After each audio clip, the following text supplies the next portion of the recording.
Donc l'IETR, l'Institut d'électronique et des technologies du numérique, est un laboratoire qui a de tout temps travaillé dans le domaine de l'électronique et des systèmes de télécommunication. Depuis sa création en 2002, le laboratoire s'est considérablement transformé, ce qui lui permet aujourd'hui d'adresser un certain nombre d'enjeux sociétaux, notamment en matière de transition environnementale, de transition en énergie, de transition en santé, de transformation numérique, de mobilité et plus récemment de cybersécurité.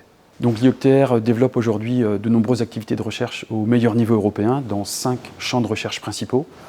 L'un d'entre eux porte sur le domaine des ondes électromagnétiques au sens large, ce qui inclut des travaux dans le domaine des systèmes antennaires et des futures générations de systèmes antennaires, de la compatibilité électromagnétique, des systèmes radars, des études de propagation, de géolocalisation et enfin de bioélectromagnétisme. Nous avons également de nombreuses activités de recherche dans le domaine de l'électronique embarquée, des objets connectés, des systèmes de télécommunication. D'autres activités portent également sur le développement de matériaux multifonctionnels et de microtechnologies. Nous avons enfin des activités de recherche dans le domaine du signal, de la vidéo, de l'image et de l'automatique pour la transition énergétique. L'offre technologique de l'IETR vient en appui des équipes de recherche et est donc définie sur les thématiques du laboratoire. Donc on est arrivé à une structuration en plateforme, puisqu'ils sont au nombre de 14, avec des niveaux de maturité qui sont différents. 3 plateformes peuvent être citées en particulier. Donc la première qui est NanoRen, qui est une plateforme sur la thématique des microtechnologies, donc qui est basée sur un ensemble de salles blanches et de salles grises, sur lesquelles on va travailler vraiment sur de la microélectronique. Deuxième plateforme aussi, qui est remarquable, donc PIMA, où là on va être sur une plateforme organisée autour d'un porteur, un ULM qui va permettre d'embarquer des systèmes immergeurs et avec un rayon d'intervention au niveau national. Et enfin, la plateforme Mars, dont le cœur de métier est d'aller du prototypage à la mesure et jusqu'à l'analyse du champ électromagnétique.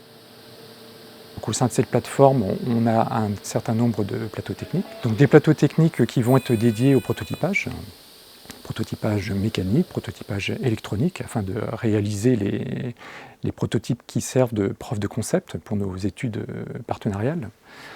On a aussi des plateaux techniques qui vont être sur de la mesure. Donc là, on est doté de 3 chambres anéchoïques qui permettent la caractérisation d'antennes de quelques centaines de mégahertz jusqu'à 500 GHz.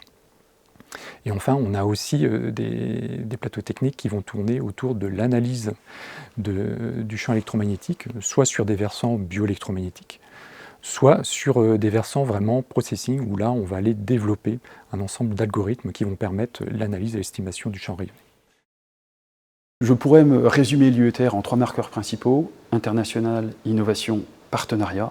Et ce sont ces 3 marqueurs qui nous permettent aujourd'hui d'être extrêmement attractifs, tant d'un point de vue projet de recherche collaboratif avec le monde socio-économique que d'un point de vue attractivité nationale ou internationale, ce qui nous permet d'accueillir au laboratoire plus d'une trentaine de nationalités, essentiellement pour des doctorants, doctorantes et post-doctorantes qui sont au nombre de 170 environ. J'ai commencé mon doctorat en Italie. Après mon doctorat, j'ai décidé de joindre l'IETR parce que l'IETR est un des centres de recherche les plus reconnus dans le secteur. J'ai trouvé l'environnement très stimulant au niveau des recherches et aussi grâce à tous les laboratoires qui sont disponibles ici, je pense que ça peut vraiment permettre d'avoir des résultats impactants au niveau international. Mes recherches vont pouvoir bénéficier des nouvelles plateformes qui seront dans la halle et spécialement de la nouvelle salle de bioélectromagnétisme où l'idée c'est aussi de développer et d'intégrer de nouveaux systèmes avancés pour la mesure et la caractérisation des propriétés des matériaux à Cushman. L'IETR peut aujourd'hui conduire des projets de bout en bout, depuis la définition des besoins jusqu'à la concrétisation par la validation expérimentale et la construction de prototypes et de preuves de concept. Et tout ceci est rendu possible d'une part grâce aux infrastructures de recherche, aux plateformes expérimentales dont nous disposons et dont certaines sont véritablement exceptionnelles, et d'autre part grâce à l'expertise des personnels du laboratoire et à leur domaine de compétences.